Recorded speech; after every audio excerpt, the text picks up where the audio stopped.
The 2026 Audi RS6 Avant Performance in Nardo Gray over black.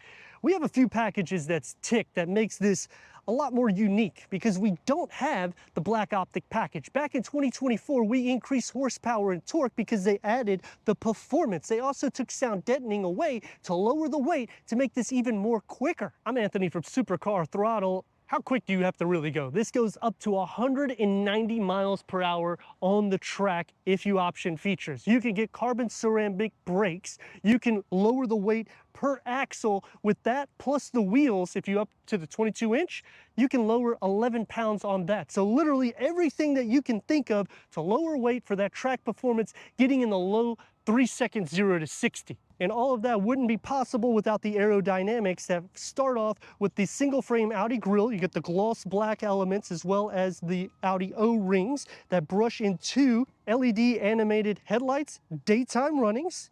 You can also clean the headlight assembly by using the windshield wipers. It will spray both and literally spray the whole hood of the vehicle.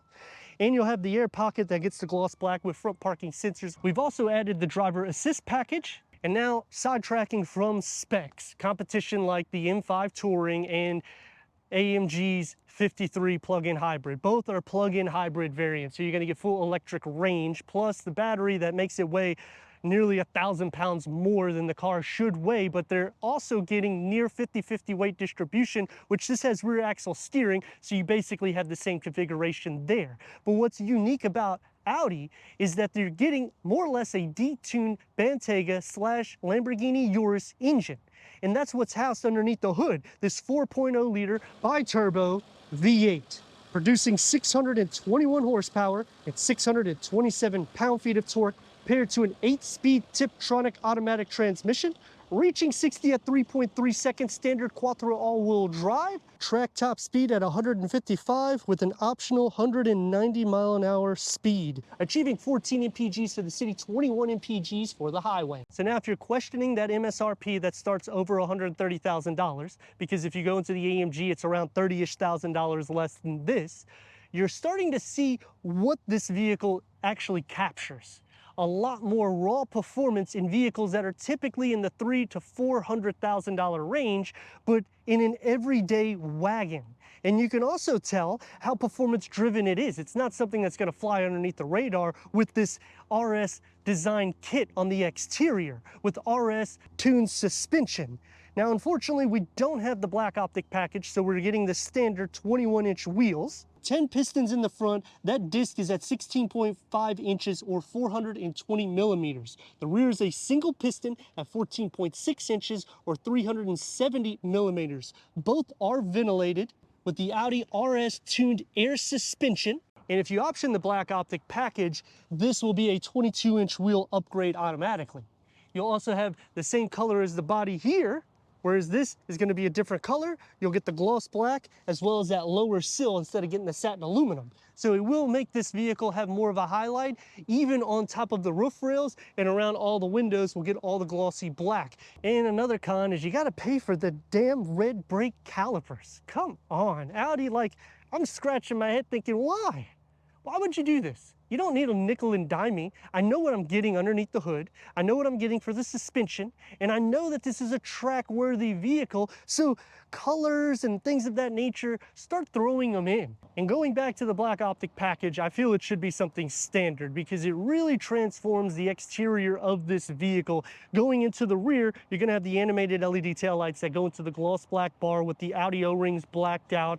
The lower is gonna get the grille pattern, but that panel that goes around the oval exhaust would be blacked out with the black optic package. And you have to tick the box to the RS Sport exhaust, which again, this is kind of nickel and diming me because you figure you're losing $2,000 right there. I could throw that into the black optic package and I'll get the upgraded wheels for free because it's part of the package that gives you that whole styling kit. So when I'm starting to think about the way these cars do features, even with BMW and Mercedes, they kind of haggle you a little bit. You're already at that price. You know what you're wanting. Me personally, when I went to get my supercar, it's ridiculous. You got to pay for stitches. You got to pay for different contrast colors. You got to pay for different seats. It's the same damn thing with all of them.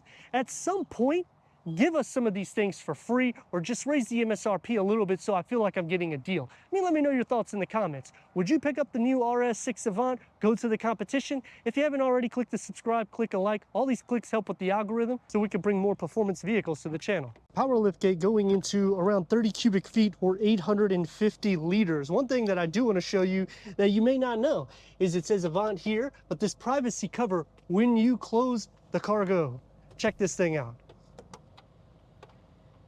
It literally will adjust. I just think that is really cool. You got LED interior lights, bag holders on both sides. This is going to pull the seats at a 40-20-40 split or a 60-40 split. You still get a 12-volt charger underneath the floor, get some storage capacity, and it's a wagon. So from front to back, 46 inches, nearly 4 feet. And from side to side at 43 inches. Now pull the lever here so you can see you get nearly 79 inches, which is almost 7 feet. Pull the lever here, and that's going to maximize the cargo capacity to 59.3 cubic feet or 1,618 liters. We need to go inside, start up this bi-turbo V8 so you can hear that exhaust note.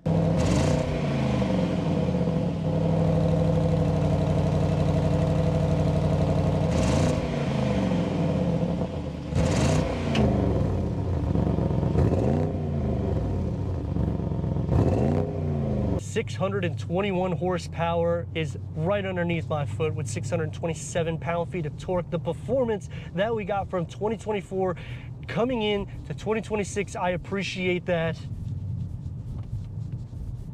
And when you get that upgraded exhaust that filters in,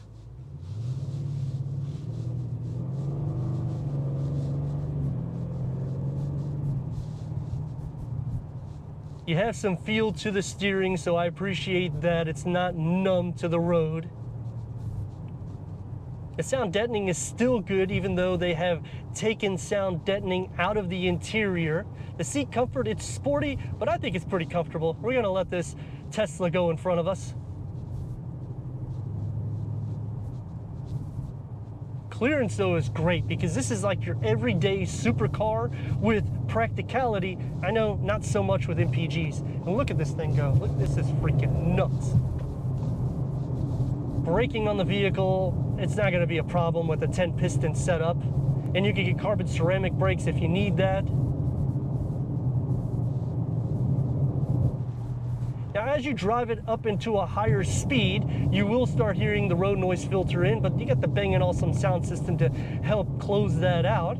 It's not a huge difference from the sound deadening that was removed in the priors, so I wouldn't be so concerned about that. The drive comfort is good too. It soaks up most of the imperfections, and I mean, we're an RS, and as for performance,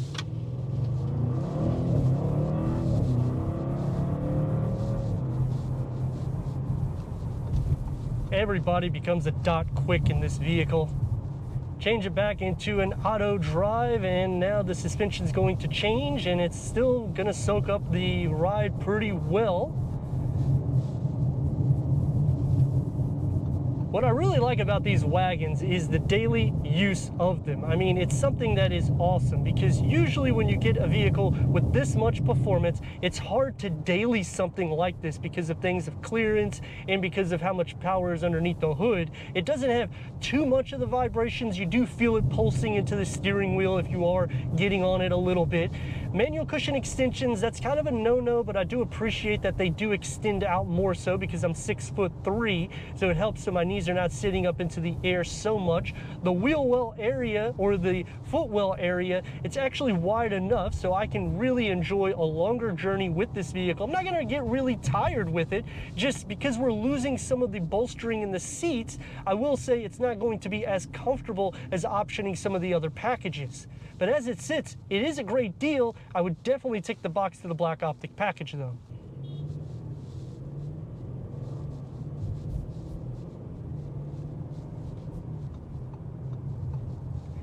Now, driving it in a auto mode is a little bit more harder for somebody like me because I really enjoy the soundtrack that comes out of the exhaust and the full power that is coming out of it whenever I want to mash on the gas. It doesn't feel very heavy though whenever you're mashing on the gas or the brake. The turbos, it doesn't really have a lot of lag either. It's pretty instant, whereas when you start going into like an SQ or an RSQ8, you start feeling a touch of the lag. You don't have so much of it here, so it's a little bit more seamless, and I appreciate that. Going against BMW, I think that is one of those vehicles that just stand out a lot in class because of the way their turbos are designed also. Both two of these are pretty seamless.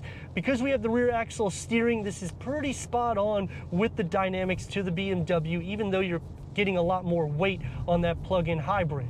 As for Mercedes, they do an excellent job. Huge soundtrack. But this is just something special. I mean, there's always something about the RS6 Avant that just makes me excited every time I start it, every time I review it. I almost don't want to give it back. But it's not a perfect vehicle like any vehicle. It does have cons. It does have plastic that is very noticeable. It does use parts from Volkswagen, but then it shares parts with things like Lamborghini, Bentley. I mean, I don't know what Audi is doing when they're giving you all that performance for such a discounted price, and even service-wise, you can get Audi Care. So this would be cheaper to use as a daily supercar, and yes, it could be a daily supercar. Let me know your thoughts in the comments, and if you're new to the channel, consider subscribing. Check out this next video right here, and I'd like to thank our friends here at Audi Clearwater.